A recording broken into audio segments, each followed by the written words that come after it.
dai sekarang menjelaskan Isra Mi'raj itu tanpa maraji, tanpa ilmu, tanpa dasar. Contoh, ada dai yang ngomong begini, turun Jibril membawa cawan terbuat dari emas, berisi air dari sorga, dibelah dada Nabi Muhammad, diambil hati Nabi, dibersihkan dari kotoran, disucikan. Saya tanya, jawab yang keras, pernah atau tidak dengar penceramah begitu? Kurang keras, pernah atau tidak? Pernah atau tidak? Kalau ada ustaz, kiai, habib, dai, penceramah ngomong seperti itu ulama goblok. Saudara-saudara, dalam kitab Asy-Syifa Al-Imam Qatibiyah dijelaskan, darah Nabi suci, air kencing Nabi suci, kotoran Nabi suci, nanah Nabi suci, apalagi hati Nabi Muhammad. Jadi para dai ini kalau mau menjelaskan,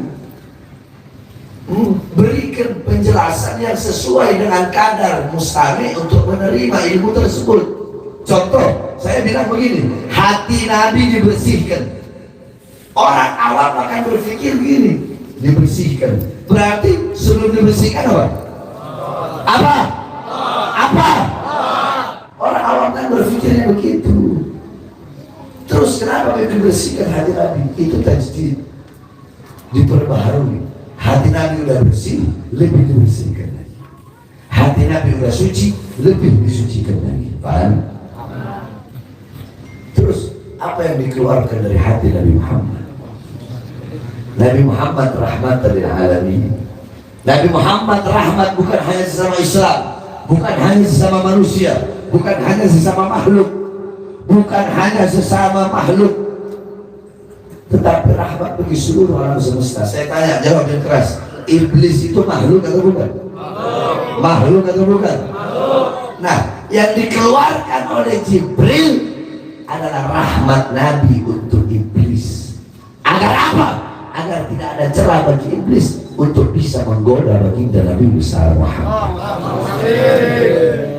Saya kasih kalian marojinya.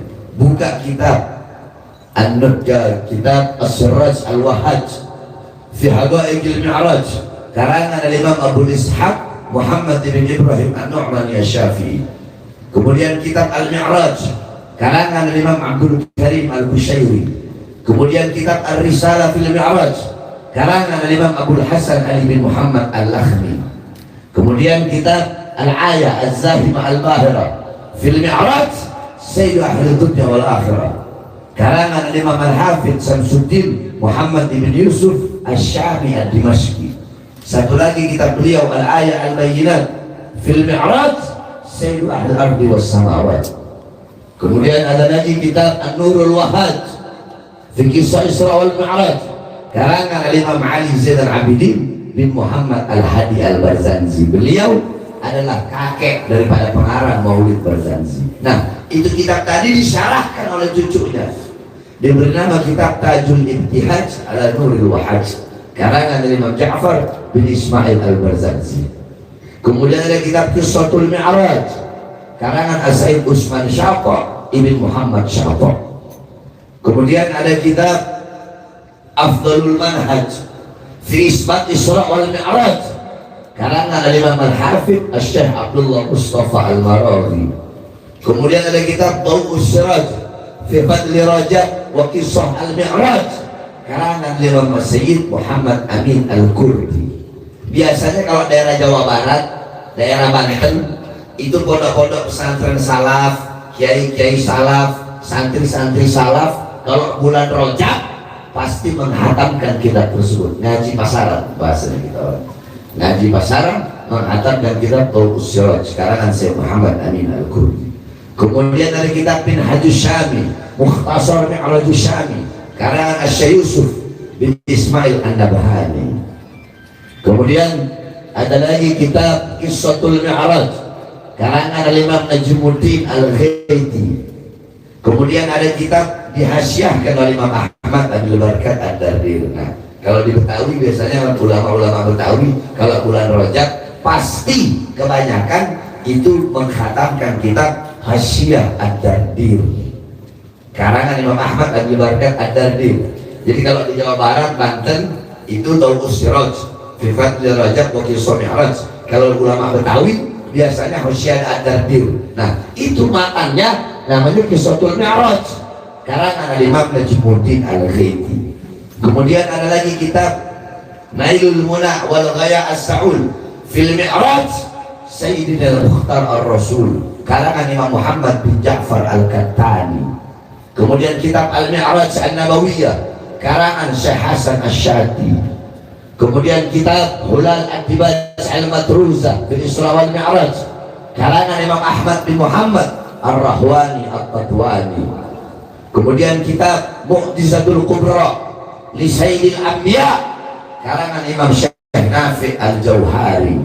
Kemudian kitab Yawaqid Taj Al-Wahaj fil Isra wal Mi'raj karangan Imam Muhammad bin Muhammad Al-Hadi Al-Kattani. Kemudian ada lagi kitab Al-Anwar Al-Bahiyah fil Mi'raj Khairil Bariyah karangan guru kami Imam besar Ahlus Sunnah wal Jamaah Abuya Sayyid Al-Habib Muhammad bin Alwi Al-Maliki Al-Hasani Al-Maki. Kalian pelajari kitab tersebut, maka kalian akan mendapatkan pemahaman yang jelas, yang rinci tentang kejadian Isra wal Mi'raj. Intinya saudara-saudara, Allah undang, dan saya kalau mau jelasin Isra wal Mi'raj 1 bulan gak bakal habis. Saya aja ngajar Ihya, saya ngajar Ihya itu 7 tahun ngajar Ihya, itu gak selesai-selesai sampai sekarang, belum selesai saya ngajar Ihya.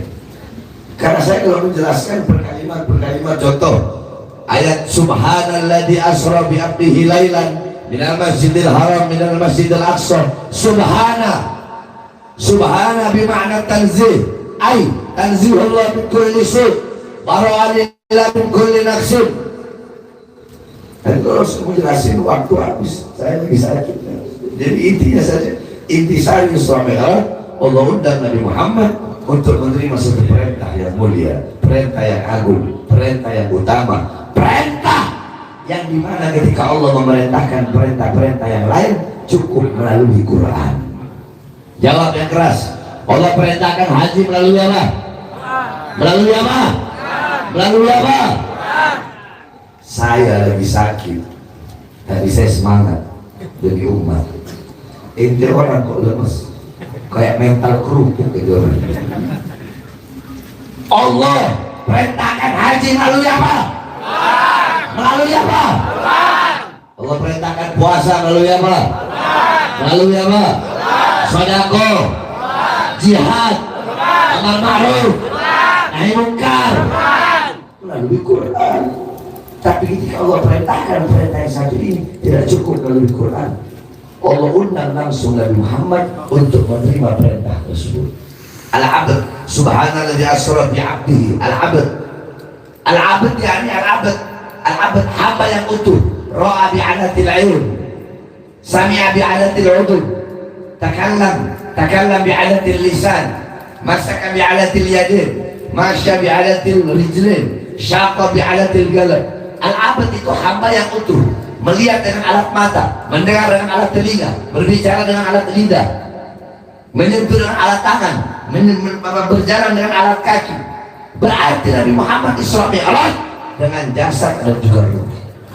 Saya tanya, apakah bisa kalau cuma ruh saja melihat dengan alat mata? Sebaliknya, apakah bisa jasad tanpa ruh melihat dengan alat mata?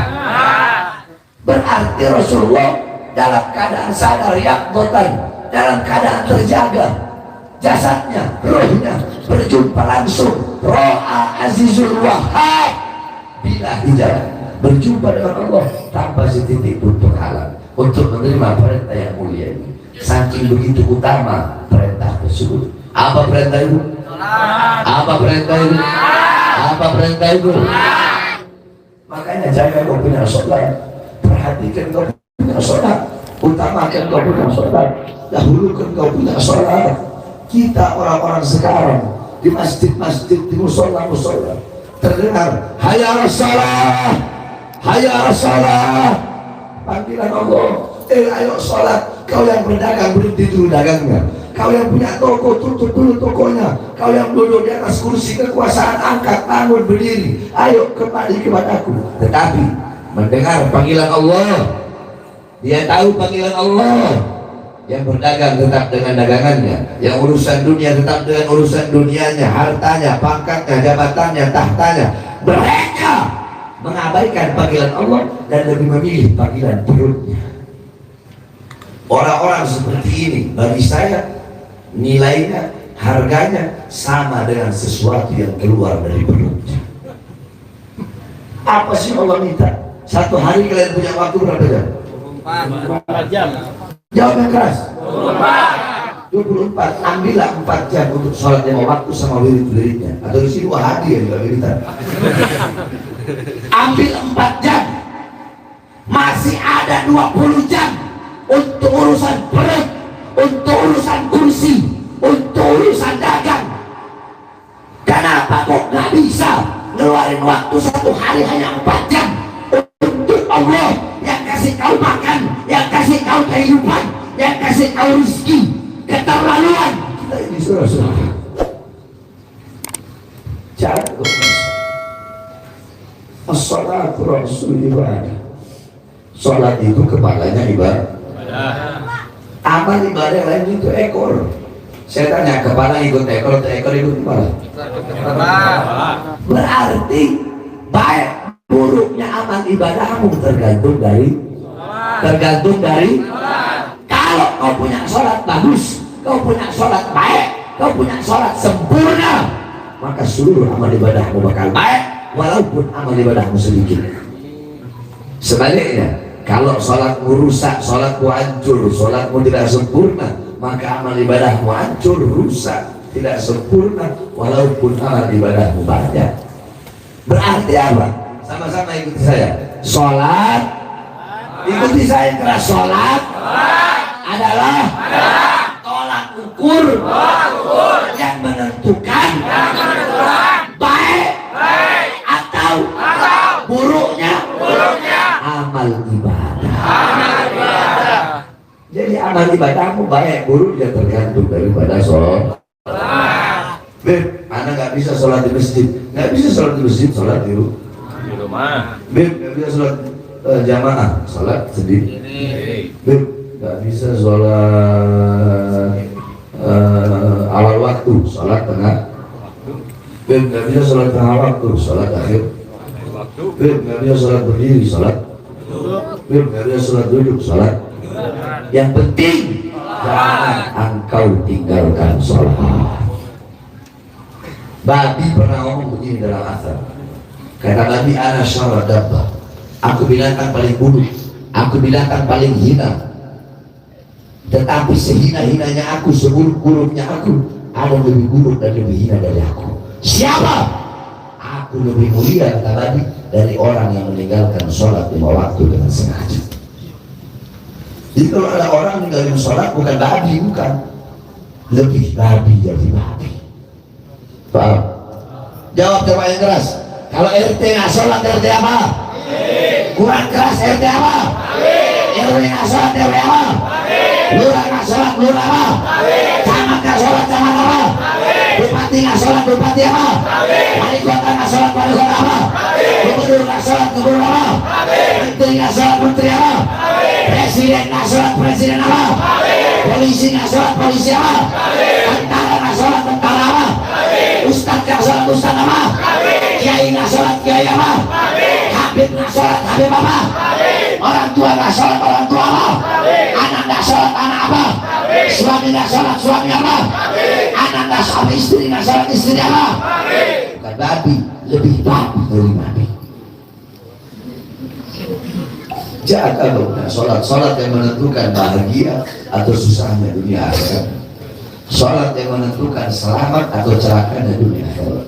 Sholat yang menentukan beruntung atau ruginya dunia dan akhirat. Maka jaga kerukunan sholat. Tidak ada alasan, saudara-saudara. Tidak ada alasan apapun bagimu kalau kau telah meninggalkan sholat. Tidak ada alasan untuk tidak mengqadha sholat yang telah kau tinggalkan. Tidak ada alasan. Sampai dalam kitab dijelaskan Wali yang menjemput, tahu kan wali menjemput? Nah itu kan zawal akal, hilang akal, sehingga mereka nggak wajib sholat. Dikatakan oleh para ulama, apabila akal mereka kembali, yakni mereka udah nggak fana lagi, wajib mereka mengkodok sholatnya. Itu wali. Apalagi kita. Habib Ahmad As-Segaf, tahu Habib Ahmad As-Segaf? Habib Abdul Ghadir Jeddah, tahu? Wali Kutub.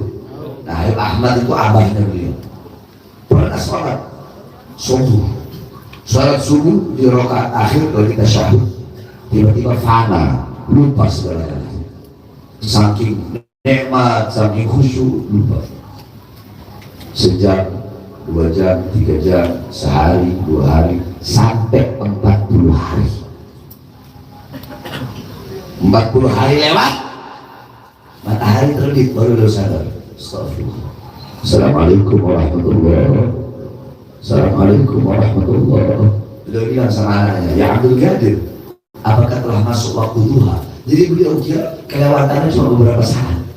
Kata anaknya, abah, bukan hanya waktu duha aja, abah, tapi udah 40 hari. Astagfirullah.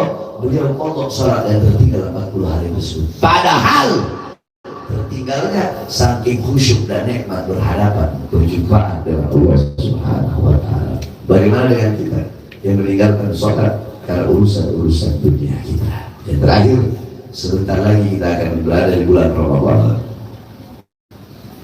Ramadan, syahrul siyam, syahrul qiyam, syahrul istiqamah, syahrul ibadah. Bulan yang penuh dengan kemuliaan, bulan yang penuh dengan keutamaan, bulan yang awaluhu rahmah, wa awsatuhu maghfirah, wa akhiruhu idkhan minan nahir. Bulan yang dimana 10 hari pertama rahmat, 10 hari kedua pengampunan, 10 hari ketiga itu adalah Allah bebaskan dari Allah bebaskan hamba-hambanya dari api neraka. Jadi Ramadan itu kalau nggak 29, 30. Nggak ada Ramadan 28, nggak ada Ramadan 31, itu nggak ada. Nggak benar itu. Belajar falaknya goblok. Kata Rasulullah, "Idzalam ra'aitumul hilal faqad min 30." Kebanyakan kan 29. Kalau kalian nggak melihat hilal, sempurnakan 30. Paham? Jadi Ramadan kalau nggak 29 hari, 30 hari. Nah, maka pergunakan waktu Ramadan tersebut. Makanya ada tawakufan. Ini kan ada tawakuf. Kenapa kok majelis taklim itu kalau Ramadan itu adatnya tawakuf agar kita fokus dalam bulan Ramadan itu di waktu ibadah.